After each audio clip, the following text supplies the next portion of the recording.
Hello friends, இது Joe சமையல் இன்னைக்கு ஒரு டிஃப்ரெண்ட்டான வித்தியாசமான ஒரு சைட் டிஷ் தான் பார்க்க போகிறோம். சப்பாத்தி பண்ணுறதுக்கு சுண்டல் நனைய போட்டோம், குருமா வைக்கிறதுக்கு சுண்டல் நனைய போட மறந்துட்டோம். அப்படி இல்லை திடீர்னு கெஸ்ட் வந்துட்டாங்க, அந்த மாதிரி டைமில் இந்த மாதிரி ஒரு கிரேவி வச்சு கொடுத்தீங்கன்னா ரொம்ப டிஃப்ரெண்ட்டாக இருக்கும். எதில் பண்ணினாங்க அப்படின்னு கூட தெரியாது, அவ்வளோ சூப்பராக இருக்கும். கோலி சன்னா மசாலா. வாங்க இது எப்படி பண்ணலான்னு பார்க்கலாம். இது நான் வாட்ச் செஃப் கிட்டேருந்து உள்ள ரெசிபி தான். அவங்க பண்ணியிருந்தாங்க, நான் அது ரொம்ப நல்லா இருந்துச்சு. ஸோ அதை ட்ரை பண்ணலாம் அப்படின்னு சொல்லிட்டு பண்ணேன். ரொம்ப நல்லா இருந்துச்சு. வாங்க எப்படி பண்ணலான்னு பார்க்கலாம். இதுக்கு வந்து நான் 1 கப் அளவுக்கு கடலை மாவு, கொஞ்சமாக உப்பு, அப்புறம் 1 பிஞ்ச் அளவுக்கு பேக்கிங் சோடா அது சேர்த்துருக்கேன்.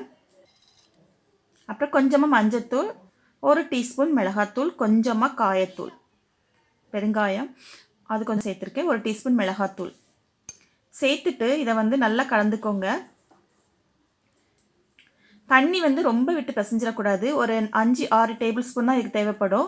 லைட்டாக தெளித்து பிசையணும். கொஞ்சம் கெட்டியாக பிசைஞ்சிக்கணும், ரொம்ப தளர்வாயிடக்கூடாது. அப்படின்னா நம்ம உருண்டை பிடிக்கும்போது சரியாக வராது. அதனால தான் இந்த மாதிரி நல்லா திக்காக பிசைஞ்சிக்கோங்க. கூட வந்து மல்லி இலை சேர்த்துக்கோங்க, நான் சேர்க்க மறந்துட்டேன்.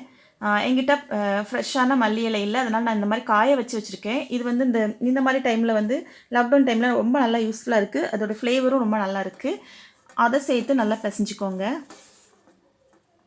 எப்படி காய வைக்கணும்னு வேணால் கமெண்ட் பண்ணுங்கள், நான் உங்களுக்கு வீடியோ அப்லோட் பண்ணுறேன். இதை வந்து இந்த மாதிரி சின்ன சின்ன உருண்டையாக பிடிச்சிக்கோங்க. அதாவது நம்மளோட சுண்டல் இருக்கும்ல, அந்த அளவுக்கு, அதோட கொஞ்சம் அந்த அளவுக்கு பிடிச்சிக்கோங்க. இது நம்ம வேக வைக்கும்போது கொஞ்சம் பெருசாகும். இந்த மாதிரி உருண்டை பண்ணிக்கோங்க.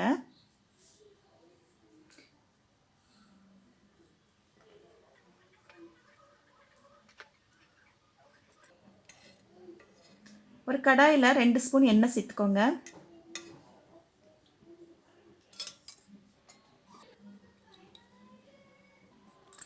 ஒரு டீஸ்பூன் அளவுக்கு அரை டீஸ்பூன் அளவுக்கு பெருஞ்சீரகம். ஜீரகம் கூட சேர்த்துக்கலாம், நான் பெருஞ்சீரகம் தான் சேர்த்துருக்கேன். ஒரு பெரிய வெங்காயம், அதை கட் பண்ணி சேர்த்துக்கோங்க. சேர்த்துட்டு நல்லா வதக்கிக்கோங்க.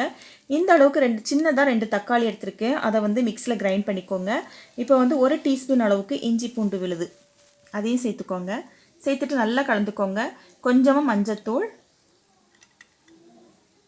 அப்புறம் 1.5 டீஸ்பூன் அளவுக்கு மிளகாய்த்தூள், இல்லைன்னா உங்கள் காரத்துக்கு தகுந்தாப்பில் சேர்த்துக்கோங்க. 1 டீஸ்பூன் அளவுக்கு மல்லித்தூள், எல்லாம் சேர்த்து நல்லா கலந்துக்கோங்க. எண்ணெயில் லைட்டாக வதக்கிக்கோங்க. இப்போ வந்து அரைச்ச தக்காளி விழுதை சேர்த்துக்கலாம். தக்காளி நல்லா அரைச்சிக்கோங்க, அதையும் சேர்த்து நல்லா வதக்கிக்கோங்க. தக்காளியோட பச்சை வாசனை போகிற அளவுக்கு நல்லா வதக்கிக்கணும்.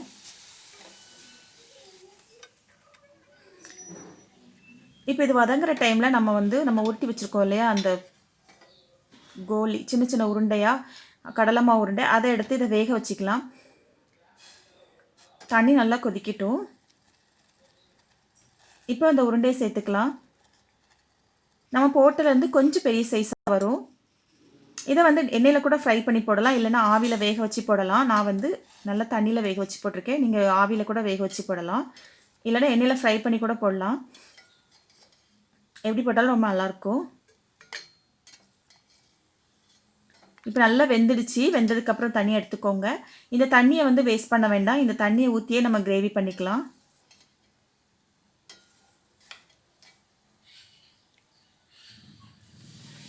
இப்போ நம்மளோட தக்காளி வெங்காயம் அந்த இது நல்லா வதங்கிடுச்சு. இப்போ அந்த தண்ணியை சேர்த்துக்கலாம். இப்போ வந்து அரை டீஸ்பூன் அளவுக்கு கரம் மசாலா தூள், அதையும் சேர்த்துக்கோங்க.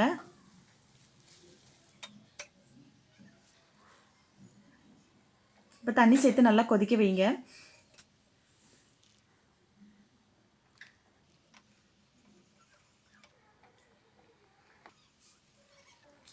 இப்போ நம்ம வந்து உப்பு சேர்க்கலை, அதனால் கொஞ்சமாக உப்பு சேர்த்துக்கலாம். உப்பு சேர்த்துட்டு கிரேவி நல்லா கொதிச்சதுக்கப்புறம் நம்ம வேக வச்சுருக்கிற அந்த உருண்டையை சேர்த்துக்கலாம். கடலை மாவு உருண்டையை சேர்த்துக்கோங்க. அப்படியே சுண்டல் கிரேவி மாதிரி தான் இருக்கும். இப்போ வந்து இது கூட ஒரு அரை டீஸ்பூன் அளவுக்கு லெமன் ஜூஸ் இல்லைன்னா கொஞ்சம் வினிகர் சேர்த்துக்கோங்க, இல்லைன்னா புளி தண்ணி கூட கொஞ்சமாக சேர்த்துக்கோங்க. கொஞ்சம் ரொம்ப நல்லாயிருக்கும். இப்போ வந்து கடைசியாக மல்லி இலை தூவி இறக்கிக்கலாம். சப்பாத்திக்கு ரொம்ப சூப்பராக இருந்தது. பரோட்டா கூட ரொம்ப நல்லாயிருக்கும். நீங்களும் இதை ட்ரை பண்ணுங்கள். ட்ரை பண்ணிவிட்டு எனக்கு கமெண்ட் பண்ணுங்கள். இந்த வீடியோ பிடிச்சிருந்தா ஜோ சமையலை சப்ஸ்கிரைப் பண்ணுங்கள், லைக் பண்ணுங்கள், ஷேர் பண்ணுங்கள். தேங்க்யூ.